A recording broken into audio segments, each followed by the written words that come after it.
வணக்கம் மக்களே, இன்னைக்கு பாத்தீங்கன்னா Vivo X50 and X50 Pro ரெண்டு போன்ஸ் லான்ச் பண்ணிருக்காங்க. இதுல பெரிய ஃபீச்சர் என்னன்னா கிம்பிள் கேமரா.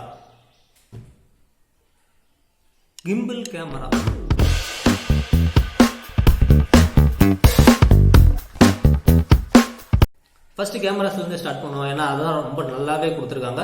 பேக்ல பாத்தீங்கன்னா 48 மெகா பிக்சல் மெயின் கேமரா கொடுத்துருக்காங்க. இது நம்ம நார்மலா பாக்குற சோனி சென்சார் கிடையாது. இது டோட்டலி ஒரு புது சென்சார் IMX598 அந்த சென்சார் யூஸ் பண்ணிருக்காங்க. இதுல இருந்து வர போட்டேஜ் எல்லாம் தாறுமாறா இருக்கு. கலர்ஸ் கான்ட்ராஸ்ட்லாம் செம்மையா இருக்கு. டைனாமிக் ரேஞ்ச் எல்லாம் அடிச்சு தூக்குது அப்படின்னு எல்லா ரிவ்யூவர்ஸும் சொல்றாங்க. அப்கோர்ஸ் இது நம்ம எதிர்பார்த்ததான். ஏன்னா சோனி சென்சார் விவோட ஆப்டிமைசேஷன் இருக்கப்ப ரொம்ப நல்லாவே இருக்கும்.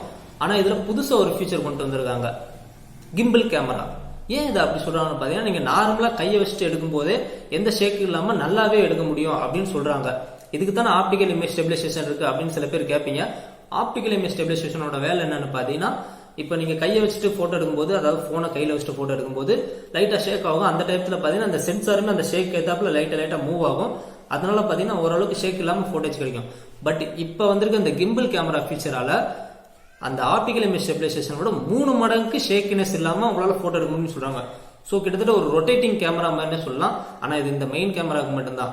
சோ ஓரளவுக்கு நல்லா ஸ்டேபிளான போட்டேஜும் சரி வீடியோஸும் சரி உங்களால எடுத்துக்க முடியும். இது ஒரு ஃபர்ஸ்ட் ஜெனரேஷன் தான், இப்பதான் கண்டுபிடிச்சிருக்காங்க. கண்டுபிடிச்சது அந்த அளவுக்கு பெர்ஃபெக்டா இருந்தது இல்ல. பட் இது ஓரளவுக்கு நல்லாவே இருக்கு அப்படின்னு ரிவ்யூல சொல்றாங்க. அந்த மாதிரி இருந்தா பிரச்சனை இல்ல, ரொம்ப நல்லாவே கொடுத்துருக்கான்னு சொல்லலாம். அடுத்து பாத்தீங்கன்னா ஒரு 13 மெகா பிக்சல் டெலபோட்டோ லென்ஸ். இதை வச்சுட்டு உங்களுக்கு 2x வரைக்குமான ஜூம் கிடைக்கும். ஸோ 2x ஆப்டிகல் ஜூம் கிடைக்கும். அடுத்து 8 மெகா பிக்சலுக்கான அல்ட்ரா வைட் கொடுத்துருக்காங்க. அப்கோர்ஸ் எல்லா கேமரால அல்ட்ரா வைட் கொடுப்பாங்க. பட் இந்த அல்ட்ரா வைட்லயே பாத்தீங்கன்னா மேக்ரோ கேமரா ஆப்ஷன் கொடுத்துருக்காங்க. இதுக்காக ஒரு தனியா ஒரு சென்சார் கொடுக்காம இந்த கேமரால கொடுத்தது ரொம்பவே நல்ல விஷயம். அடுத்து பாத்தீங்கன்னா 8 மெகா பிக்சல் பெரிஸ்கோபி லென்ஸ். இதில் உங்களுக்கு 5x வரைக்குமான ஜூம் கிடைக்கும். அது மட்டும் இல்லாம 60x வரைக்குமான டிஜிட்டல் ஜூமுமே கிடைக்கும். ஸோ கிட்டத்தட்ட கேமரால எல்லாத்தையுமே கவர் பண்ணிட்டாங்க. இப்போதைக்கு லேட்டஸ்டா இருக்கிற எல்லா ஃபீச்சர்ஸுமே கொடுத்துருக்காங்க. அதுவும் ரொம்ப நல்லாவே கொடுத்துருக்காங்க. கலர்ஸ் எல்லாமே சூப்பரா இருக்குன்னு ரிவ்யூவர்ஸ் எல்லாம் சொல்லியிருக்காங்க. ஃப்ரண்ட் கேமரா பொறுத்த வரைக்கும் 32 மெகா பிக்சல் செல்ஃபி கேமரா கொடுத்துருக்காங்க. விவோட செல்ஃபி நான் சொல்லவே தேவையில்லை. நான் அவங்க செல்ஃபிக்கு தான் ரொம்பவே பேர் போனவங்க. நல்லாவே கொடுத்துருப்பாங்க டீடைல்ஸ்லாம். ஆனா வீடியோ கெப்பாசிட்டி வரப்போ கொஞ்சம் லைட்டா தடுமாட்டான்னு நினைக்கிறேன். 4K 30 வரைக்கும் தான் பேக்ல எடுத்துக்க முடியும். ஃப்ரண்ட்ல 1080p வரைக்கும் எடுத்துக்க முடியும். ஏன் 4K 30 வரைக்கும் ஆப்ஷன் கொடுத்துருக்காங்கன்னு பாத்தீங்கன்னா, இதோட ப்ராசஸர்னால தான். இதுல ஸ்னாப் டிராகனோட 765G கொடுத்துருக்காங்க. கேமராஸ் பாத்தீங்கன்னா bro great cameras, flagship level cameras சொல்லலாம். பட் பர்ஃபார்மன்ஸ் பாத்தீங்கன்னா மிட்ரேஞ்ச் பர்ஃபார்மன்ஸ் தான் கொடுத்துருக்காங்க. அதுக்கான காரணம் என்ன பாத்தீங்கன்னா, பிரைஸ் கொஞ்சம் கம்மியா வச்சிருக்காங்க. அவங்கள பொறுத்த வரைக்கும் அது பிரைஸ் கம்மி தான். இதுல ஸ்னாப் டிராகன் 765 இருக்கனால ஓரளவுக்கு தாங்கும். மிட்ரேஞ்சில் பவர்ஃபுல்லான ப்ராசஸர் தான். Adreno 620 ஜிபியும் கொடுத்துருக்காங்க. ஸோ ஓரளவுக்கு ஹெவியான கிராபிக்ஸ் கொண்ட கேமிங்காக இருந்தாலும் சரி நல்லா தாங்கும். 865 அளவுக்கு எதிர்பார்க்க முடியாது. பட் ஓரளவுக்கு நல்லாவே தாங்கும்னு எதிர்பார்க்கலாம். இதுல பேசிக் வேரியன்ட்டே பார்த்தீங்கன்னா 8 GB ரேம் கொடுத்துருக்கனால மல்டி டாஸ்கிங் சரி இல்லை ஹெவியான டாஸ்க் இருந்தாலும் சரி ஓரளவுக்கு சமாளிக்கும். டிஸ்பிளே பொறுத்த வரைக்கும் இதுல 6.56 இன்ச் AMOLED டிஸ்பிளே கொடுத்துருக்காங்க. 1080p தான் ரெசல்யூஷன். பட் AMOLED கொடுத்துருக்கனால கலர்ஸ் கான்ட்ராஸ்ட்லாம் சூப்பரா இருக்கும். முக்கியமா பிளாக்ஸ் எல்லாம் இன்னுமே பிளாக்கா தெரியும். அது மட்டும் இல்லாம இதுல HDR10+ சப்போர்ட்டும் இருக்கிறதுனால அமேசான் நெட்ஃபிளிக்ஸ் மாதிரியான அந்த வெப்ல பாத்தீங்கன்னா உங்களால ஹை குவாலிட்டியில வீடியோஸ் பார்த்துக்க முடியும். இது ரொம்பவே நல்லா இருக்கும். ரெஃப்ரெஷ் ரேட்டை பொறுத்தளவுக்கு இதுல 90 Hz கொடுத்துருக்காங்க. 120 Hz கொடுத்துருக்கலாம். But 90 Hz போதுமானதுதான். ரெண்டுத்துக்கும் பெரிய டிஃபரன்ஸ்லாம் இருக்காது. ஸோ அதிகமான ரெஃப்ரெஷ் ரேட் இருக்கிறனால போன் நல்லாவே ஃப்ளூயிடா ஸ்பீடா இருக்கும். மெயினா பாத்தீங்கன்னா கேமிங் எக்ஸ்பீரியன்ஸை நெக்ஸ்ட் லெவலுக்கு கொண்டு போகும் இந்த ஹை ரெஃப்ரெஷ் ரேட். அது மட்டும் இல்லாம AMOLEDனால இன் டிஸ்பிளே ஃபிங்கர் பிரிண்ட் ஸ்கேனரும் கொடுத்துருக்காங்க. ஸோ இந்த டிஸ்பிளே சைட்ஸ் எல்லாம் பாத்தீங்கன்னா கர்வ்டா இருக்கு. OnePlus 8 Proல இருக்கிற மாதிரி அந்த டிஸ்பிளே சைட்ஸ் ஃபுல்லா கர்வ்டா இருக்கு. அது மட்டும் இல்லாம OnePlus 8 Proவோட பெசில்ஸ் எல்லாம் ரொம்பவே தின்னா கொடுத்துருக்காங்க. ஸோ ஃபுல் அண்ட் ஃபுல்லாவே டிஸ்பிளே இருக்கிற மாதிரியான ஃபீல் இருக்கும். அந்த டாப் லெஃப்ட் கார்னர்ல மட்டும் பஞ்ச் ஹோல் இருக்கும். பேட்டரி லைஃப் இந்த போன்ல சூப்பரா கொடுத்துருக்காங்க. 4315 mAh கொடுத்துருக்காங்க. 90 Hz ரெஃப்ரெஷ் ரேட் இருந்தாலுமே இந்த 7 nm processor high capacity battery கொடுத்துருக்கனால கண்டிப்பா இந்த பேட்டரி லைஃப் பாத்தீங்கன்னா ஒரு நாள் வரைக்கும் வரும். அப்படியே ட்ரைன் ஆனாலுமே அதை சார்ஜ் பண்றதுக்கு பாத்தீங்கன்னா 33 வாட் சார்ஜர் பாக்ஸ்ல கொடுக்குறாங்க. அதை வச்சு ஈஸியாவே உங்களால டாப் அப் பண்ணிக்க முடியும். 4300 mAh பேட்டரி இருந்தாலுமே இதோட திக்னஸ் பாத்தீங்கன்னா 8 mm தான். வெயிட்டுமே பாத்தீங்கன்னா 180 கிராம் தான். Front and back glass body தான் கொடுத்துருக்காங்க. அப்படி இருந்துமே 180 கிராமுக்குள்ள இந்த வெயிட் வச்சது உண்மையிலே பாராட்டுக்குரிய விஷயம் தான்.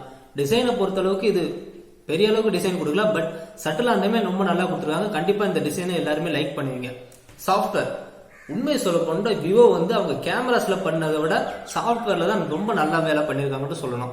ஏன்னா விவோட ஃபன் டச் ஓஎஸ்லாம் பாத்தீங்கன்னா ஆண்ட்ராய்டு மாதிரியே இருக்காது, கிட்டத்தட்ட iOS மாதிரியே இருக்கும் அதோட அந்த கண்ட்ரோல் சென்டர்லாம் கொடுத்துட்டு. பட் இந்த தடவை பாத்தீங்கன்னா ஆண்ட்ராய்டுக்கு மூவ் பண்ணிருக்காங்க, ஆப் டிராயர் கொடுத்துருக்காங்க, அந்த கண்ட்ரோல் சென்டர் தூக்கிட்டு நோட்டிபிகேஷன் ஷேர் கொடுத்துருக்காங்க. விவோட ஃபன் டச் ஓஎஸோட எல்லா ஃபீச்சர்ஸுமே இருக்கு, பட் விஷுவலா சேஞ்சஸ் பண்ணிருக்காங்க. இந்த விஷுவல் சேஞ்சஸ் வந்து நிறைய பேருக்கு உண்மையில ரொம்ப பிடிக்கும். அந்த ஃபன் டச் ஓஎஸ் பிடிக்காதவங்க எல்லாத்துக்குமே கண்டிப்பா இப்ப இந்த ஃபன் டச் ஓஎஸ் ஒரு லைக் பண்ணுவீங்க.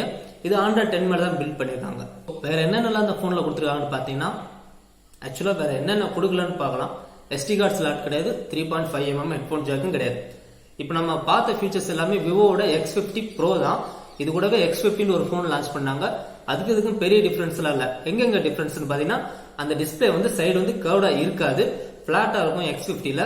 ப்ராசஸர் பாத்தீங்கன்னா ஸ்னாப்டிராகனோட 730G கொடுத்திருக்காங்க. பேட்டரி லைஃப் பாத்தீங்கன்னா 4200 mAh கொடுத்திருக்காங்க. கேமராஸ்ல அந்த கிம்பிள் கேமரா கிடையாது, மெயின் கேமரா 48 மெகா பிக்சல் தான், பட் அந்த கிம்பிள் ஃபீச்சர் கிடையாது, அதோட பெரிஸ்கோபிக் லென்ஸும் கிடையாது.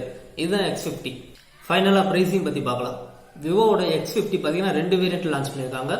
8GB RAM 128GB வேரியன்ட்டோட பிரைசிங் பாத்தீங்கன்னா 35,000 ரூபாய். 8GB RAM 256GB யோட பிரைசிங் பாத்தீங்கன்னா 38,000 ரூபாய்க்கு லான்ச் பண்ணிருக்காங்க. விவோட X50 Pro பாத்தீங்கன்னா ஒரே ஒரு வேரியன்ட் தான், 8GB RAM 256GB வேரியன்ட்டோட பிரைசிங் 50,000 ரூபாய். என்ன பொறுத்த வரைக்கும் யாருமே X50 வாங்க வேணாம். இந்த பிரைசிங் ஸ்னாப்டிராகன் 730 அந்த அளவுக்கு ஒர்த்து கிடையாது. மேபி உங்களுக்கு கேமராஸ் ரொம்ப இம்பார்ட்டன்ஸ்னா மட்டும் விவோட X50 Pro வாங்க. கேமராஸ் உண்மையிலே ப்ரோ லெவல்ல இருக்கு, A கிரேடே கொடுத்துடலாம், தாறுமாறா இருக்கு, அதுக்காக மட்டும் வாங்கலாம். பட் ப்ராசஸர் பாத்தீங்கன்னா 765 தான் கொடுத்துருக்காங்க. 5G இருக்கு X50 Proல, பட் இது இந்தியாவை பொறுத்தளவுக்கு இப்போதைக்கு 5G தேவையில்லை தான். மேபி ஸ்னாப்டிராகன் 865 கொடுத்தாங்கன்னா கண்டிப்பா இந்த போனை நான் எல்லாருக்குமே ரெக்கமெண்ட் பண்ணுவேன். ஸோ பர்ஃபார்மன்ஸை பத்தி கவலைப்படாதவங்க கண்டிப்பா இந்த போனை வாங்கலாம், ஒர்த்தான பை தான். ஸோ அவ்வளோதான் இந்த வீடியோ பிடிச்சா லைக் பண்ணி உங்க நண்பர்களுக்கும் ஷேர் பண்ணுங்க. தேங்க்ஸ் ஃபார் வாட்சிங். பீஸ்.